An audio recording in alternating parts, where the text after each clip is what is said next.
Hi, my name is Leo, and I'll be a junior at one of his. This is my second milestone for my squirrel chasing robot. This week I moved to the robot tank part of the build. Because of the outdoor conditions, that's why I selected a tank chassis with two powerful 9V motors. The other components were wires, batteries, a breadboard, and a motor driver. To make everything clear and plan out, I drew a circuit diagram. Basically, the motor will power the motor driver, and Raspberry also will control the motor driver so the motor driver can control and power the two motors. Using the circuit diagram and the schematics design I created in Tinkercad, I wired and assembled the robot. Next step is to learn the Raspberry Pi GPIO library, which sends signal to the motor driver in order to run the motors. I wrote code for the robot to be controlled by the keyboard for simple testing.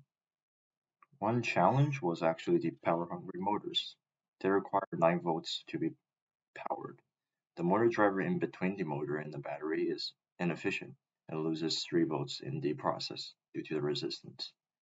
I realized that I would actually need 12 volts at least to give sufficient power to the motors. So I first hooked up the two batteries in parallel, but I lost voltage. So I tried to learn about circuits and then hooked the batteries in series instead. Now the voltages are added up to a total of 16 volts, and they can power the motor easily now. It's good to attempt those things first and then learn about the basis behind them later, like what I did with the circuits.